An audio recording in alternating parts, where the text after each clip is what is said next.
George Osborne delivers budget to the nation.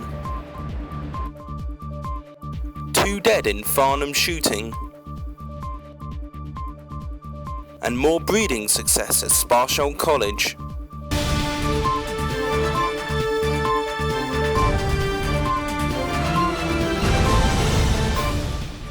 Hello and welcome to Winchester News Online. I'm John Wilson.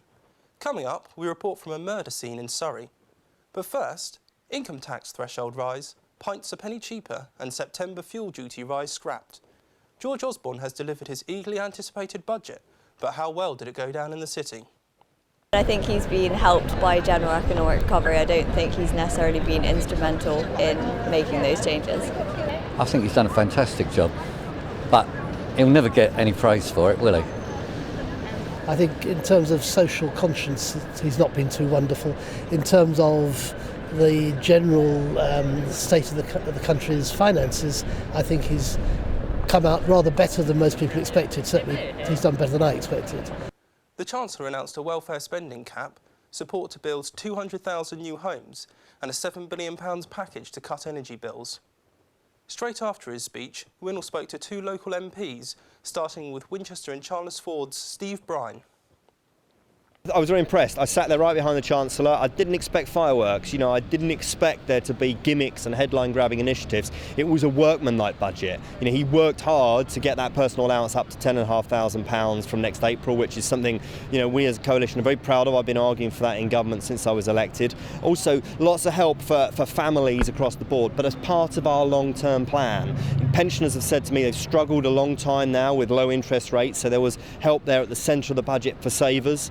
Also, there was help from business have been saying for a long time they want to help young people back into work, so he extended the apprenticeships for business scheme. So, they were just some of my highlights, but I think he put exports at the centre of the budget, he put families at the centre of the budget, tax cut for just over half of the people that I represent in the constituency. He took another 400 people out of tax altogether. So, he did what he could, he lived within its means, it didn't have any fireworks, it was just a workman-like budget. I'm extremely pleased about the increase in the personal allowance, because that's been a Lib Dem policy ever since I can remember, and what I'd like to do also, of course, is get that up so no one on the minimum wage pays income tax, because it's a bit silly, isn't it? On the minimum wage, surely you shouldn't pay tax, so that's what I'd like to see next. I'm very pleased about Steve Webb's reforms to the pensions, because the pension system was horribly complicated, it was unfair, and it meant if you retired 1 year, you might get a load less than your brother who'd retired 2 years before. So I think this is much, much fairer, the way they're doing it now. An 82-year-old man has been charged with the murder of 2 women in Farnham. Their bodies and those of 4 puppies were found at a dog breeding farm on Sunday morning. Our chief correspondent, Alex Delaney, was at the scene. In this home off Crooksby Road near Farnham, Surrey residents Christine and Lucy Lee were found dead, along with the bodies of 4 puppies. Police arrested an 82-year-old dog breeder who has now been identified as John Lowe of Tilford in Farnham. Police were called around 10 a.m. on Sunday morning following reports that gunshots had been heard at the property. The bodies of a 66-year-old woman and a 40-year-old woman were found, along with the corpses of 4 puppies. Police say all of the dead appear to have suffered gunshot wounds, and a firearm was later found at the scene. The officer leading the investigation said, "It is extremely sad that 2 people have lost their lives, and police liaison officers are working hard to support their relatives and friends at this very difficult time." Mr. Lowe has now been charged with 2 counts of murder and possession of a firearm with intent to endanger life. He is due to appear at Guildford Crown Court later. Alex Delaney, Winchester News Online, Farnham. Less police on the street, a fear for many, and one that may become a reality as 500 jobs are to go from Hampshire Constabulary as the government cuts the constabulary's annual budget by £25 million. Our crime correspondent Tom Wright reports. Knocking down the spending. Budget cuts aren't new to Hampshire Police. Since 2010, the force has had to save £55 million, resulting in nearly 1,000 jobs being cut. A further cut of £25 million means that over 500 police officers' jobs could be gone by 2017. The chairman of Hampshire Police Federation thinks it's the public who will be hit hardest by the new cuts. I think policing is in crisis. I don't think when it comes to policing the cuts have been fair, and what we are now noticing is that they are having a dramatic negative impact on the service that we can deliver So I don't think it's been fair. The Home Office says crime in Hampshire has fallen by 23% since 2010. In a statement it said, forces have risen to the challenge of doing more with less, but there is no question police will still have the resources to do their important work. Speaking at the Compass meeting earlier this month, the Chief Constable reassured the public that frontline policing remains his #1 priority. I'm sure that the public that speak to you would say some similar things to me, that actually don't cut our frontline numbers, protect them. So actually in dealing with that first cohort of change, what we did was lean down as much of the back office as we could. In the wake of new cuts, Hampshire Police Federation is anticipating a long journey ahead. Tom Wright, Winchester News Online. To flooding, Winchester residents are battling the rising River Itchen with sandbags and water pumps. Our environment correspondent Megan Fisher meets those giving it some welly.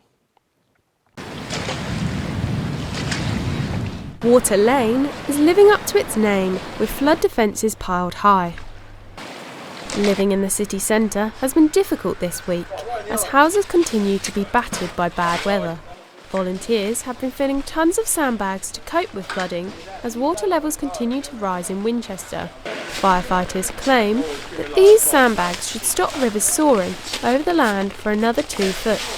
Schools are closed and communities have been cut off, despite helpers working throughout the last few days. So the more we can kind of do here and get some sort of normality back to everybody in the local area, then the better. Fire crews from all over Hampshire have been called in an emergency plan in the fight against the weather. Residents have been positive. There's some action, they've been seeing some action going on, and it's always better to see something happening than actually nothing at all. Most of all, it's been fairly positive across the board. I think people are just happy to see us that something's being done. Local residents are doing their bit to tackle the floods. Although they praise the workforce, they claim that they are not being given full attention from the council. The workers and the city engineers and the main workers have been brilliant. They seem to be available 24 hours a day, and they've certainly been very, very helpful and doing their best. I think it's probably higher up the food chain where decisions become more political that are causing the problems. And we feel we're being sacrificed to save public buildings in the River Park area. The rain is expected to get worse, with amber weather warnings for gales, leaving Water Lane even wetter. Megan Fisher, Winchester News Online, Winchester. Eversley residents are concerned with the number of HGVs serving a new recycling plant. The centre currently converts 25,000 tonnes of waste a year. The new technology should allow up to 98% of waste to be recycled. Our correspondent Laura Allen reports. The demolition contractor has invested £2 million in the construction of a waste transfer facility in Eversley. It's the biggest investment the company has made in its 20 years of trading. The centre will house the latest machinery, and the waste being processed indoors will reduce noise and dust pollution. We're here to try and help the environment and not damage the environment. So by building and housing this facility inside a new 2,500 metre shed is a way of protecting the surrounding countryside. It makes it very tricky that we have to do this style of waste in such a nice area, but being housed inside now, it's the best possible outcome for everybody. However, locals are not too happy with the new plant and are concerned with the number of heavy goods vehicles going through the village. People here who walk their children to school, they are worried about the impact of the heavy vehicles on their lives, and it makes it very difficult for people to simply cross the road or carry out day-to-day things like going down to the shop or whatever because of the number of heavy lorries. And it's actually a quality of life issue. Our collard has also received planning permission from Hampshire County Council for an additional site focusing on washing aggregate. Developments will start later this year. Laura Allen, Winchester News Online, Eversley. Now we cross to Drew Richardson on the sports desk. AFC Totton took on St Neots Town at the Testwood Stadium on Saturday. The Stags were looking to end a run of 5 straight defeats, a tough ask against a side who have won their last 3 games in a row. Joe Rutherford has the action.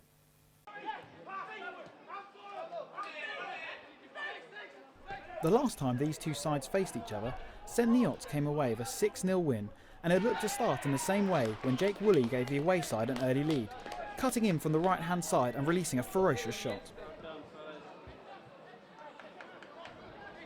Tottenham responded well and were awarded a penalty when Harrison Gilks ran at the heart of the St Neots defence and was subsequently brought down by Ben Farrell.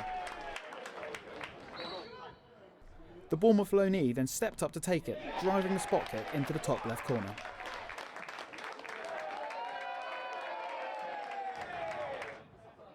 Minutes later, Lewis Hillard's deflected shot fell to Simon Thomas, who was able to simply pass the ball across goal to Shane Tolley for an easy tap-in. Tottenham's hard work was undone by some slack defending, leaving Tolley completely unmarked at the back post.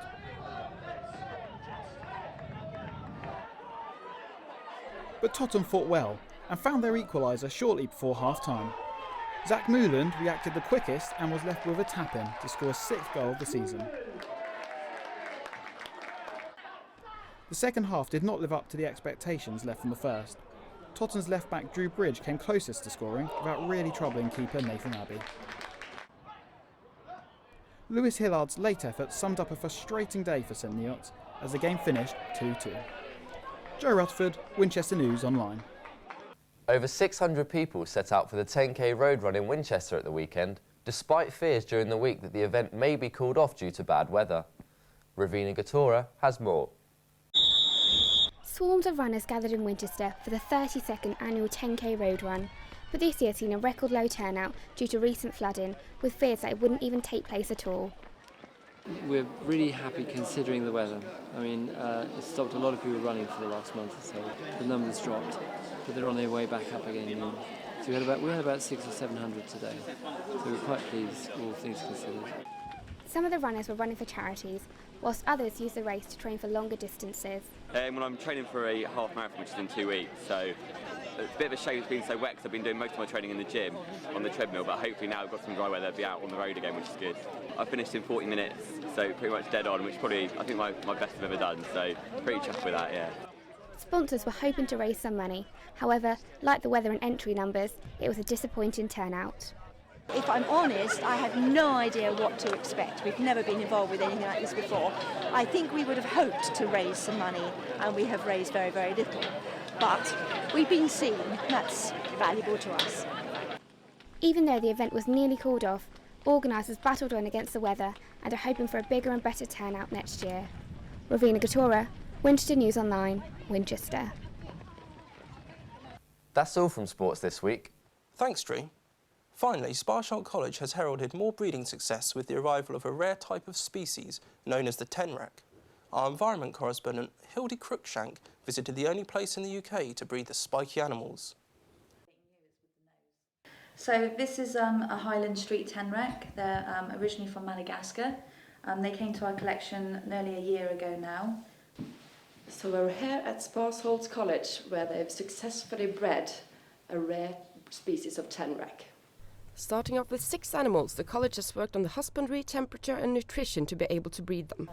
3 young were born towards the end of last year, bumping the collection up to a total of 9 animals. I wasn't even expecting to breed. I just thought if we can keep them alive, that would be a success. We're the only collection in this country that keeps the Highland Street tenrec, so that is quite an unusual animal, one you won't see anywhere else.